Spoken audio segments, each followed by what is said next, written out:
मित्रों, पिछले दिनों जैसा आपने कहा है, विपक्ष के कुछ नेताओं द्वारा जनता को गुमराह करने के उद्देश्य से भ्रामक प्रचार किया जा रहा है। कांग्रेस नेताओं ने, चाहे उसमें बापू लगा लो चाहे बेटा लगा लो, कांग्रेस नेताओं ने लगातार ये भ्रामक गुमराह करने वाले बयान दिए जा रहे हैं कि प्रदेश में 2 लाख लोगों की पेंशन काट दी गई है। ये बयान दिए जा रहे हैं।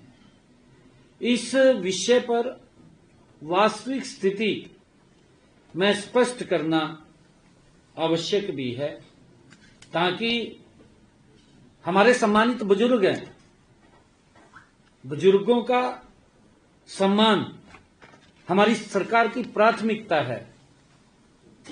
अगर आप लोग देखेंगे इस कड़ी में, मैं बताना चाहता हूं, इस कड़ी में देखेंगे देश के यशस्वी प्रधानमंत्री आदरणीय नरेंद्र मोदी जी ने, हमने अपने संकल्प पत्र में भी कहा, मोदी जी ने कहा कि जो हमारा बुजुर्ग है, 70 साल से ऊपर का बुजुर्ग है, अगर उसको कोई दिक्कत, कोई बीमारी हो जाती है, उसके इलाज की चिंता परिवार को नहीं है। उसके इलाज की चिंता अगर किसी को है तो नरेंद्र मोदी और हरियाणा सरकार को है। आदरणीय मोदी जी, भारतीय जनता पार्टी और मैं स्वयं, बुजुर्ग हमारे आदरणीय हैं। हम कैसे, मैंने कहा भी था पिछले दिनों कि किसी को कोई चिंता की जरूरत नहीं है किसी प्रकार की। परंतु क्योंकि मैं डिटेल में उत्तर दे रहा हूं, आप जो भी क्वेश्चन होगा मैं पूछूंगा। मैं बताना चाहता हूं, इसमें मैं 4 बातें स्पष्ट करना चाहता हूं। जब किसी पेंशन लाभार्थी की मृत्यु हो जाती है तो नियमानुसार उसकी पेंशन स्वतः ही बंद हो जाती है।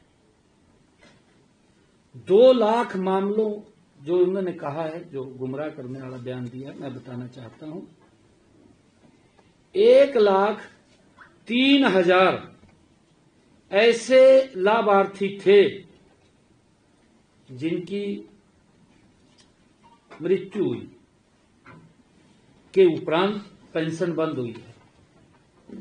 1,03,000 से ज्यादा।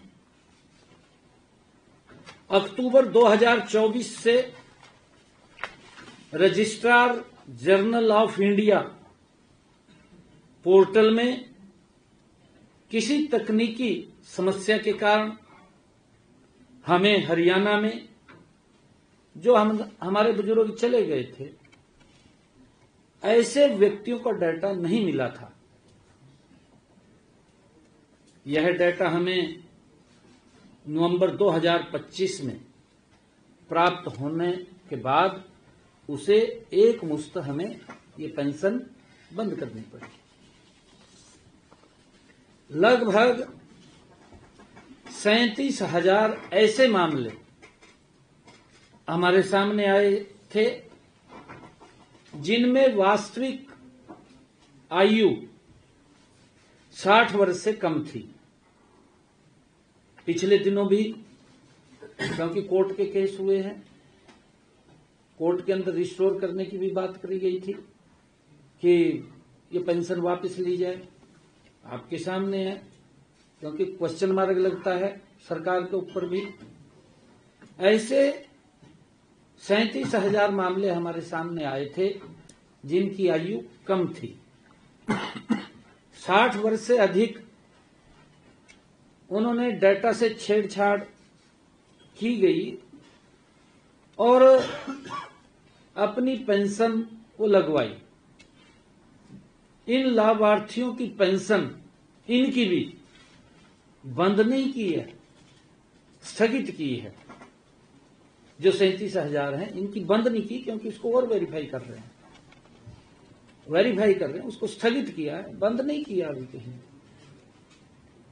क्योंकि डेटाबेस में छेड़छाड़ करने वालों के विरुद्ध भी हम कार्रवाई शुरू की जा सके। वो भी देख रहे हैं कि जिन्होंने छेड़छाड़ की है इस डेटा के साथ उनके खिलाफ भी कार्रवाई हो।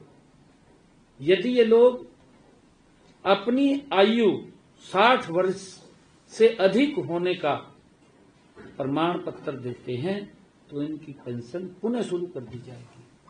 मैंने कहा है, शुरू में कहा है कि हमें एडीसी को इस ग्रीवेंस के अंदर उनकी जो दिखते हैं, क्योंकि ये मामले ऐसे ही हैं।